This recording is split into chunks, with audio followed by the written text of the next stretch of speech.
বন্ধুরা, আমরা চিকেন কিন্তু অনেক রকমভাবে খাই। আজ একটু অন্য রকমভাবে তৈরি করছি।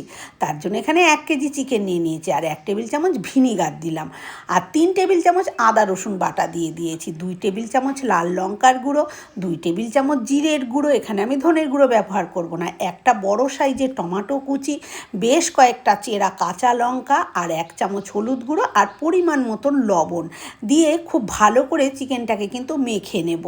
আর এখানে কোনো রকম তেল বা টক দই আমি কিন্তু ব্যবহার করছি না। যদি কারি পাতা দিতে চান তাহলে এখানে একটু কারি পাতা দিয়ে দেবেন, তাহলে কিন্তু স্বাদটা আরও ভালো হবে। কারি পাতা দিলে আমাদের বাড়িতে কেউ খেতে চাইবে না বলে কিন্তু আমি কারি পাতাটা এখানে ব্যবহার করিনি, তবে থাকলে অবশ্যই দেবেন।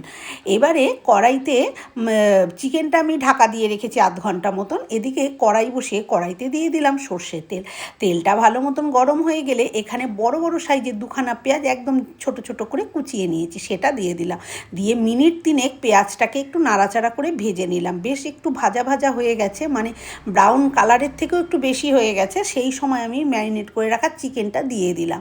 চিকেনটা দিয়ে ক্রমাগত এইভাবে 3 মিনিট মতো নাড়াচাড়া করব। গ্যাসের আঁচটা মিডিয়াম টু লোতে করে দিয়েছি। এই আঁচেই কিন্তু এটা রান্না করতে হবে, কারণ এতে কিন্তু কোনো রকম জল দেওয়া যাবে না।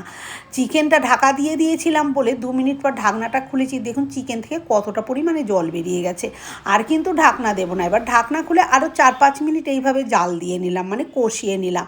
তারপরে যখন জলটা টেনে এসছে তখন এখানে দিয়ে দিলাম 8খানা গোটা কাজু আমি শিলেতে বেটে রেখেছিলাম, সেই কাজুটা দিয়ে দিলাম। আর কাজু ধোয়া জলটাও বাটিটা ধুয়ে একটু দিয়ে দিয়েছি, 1 টেবিল চামচ মতন জল দিয়ে তারপরে খুব ভালো করে নাড়াচাড়া করে নিয়েছি। এদিকে চিকেন কিন্তু আমার রেডি হয়ে গেছে, সম্পূর্ণ গলে গেছে। তারপরে 1 চামচ বাটার আর 1 চামচ গরম মশলা দিয়ে আবার একটু নাড়াচাড়া করে নিলাম। মিনিট 2 বাটার আর গরম মশলা দেওয়ার পর 2 মিনিট মতো নাড়াচাড়া করে নিতে হবে। তারপরেই দেখুন এটা কিন্তু একদম রেডি হয়ে গেছে। আর চিকেন কিন্তু খুব ঢাকা দিয়ে দিয়ে আর কম আঁচে রান্না করতে করতে চিকেনটা কষাতে কষাতেই কিন্তু পুরো সেদ্ধ হয়ে গেছে।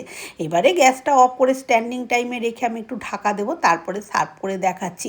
বন্ধুরা, এই চিকেন সুন্দরী কেমন লাগলো কমেন্ট করে অবশ্যই জানাবেন। ভালো লাগলে একটা লাইক দেবেন।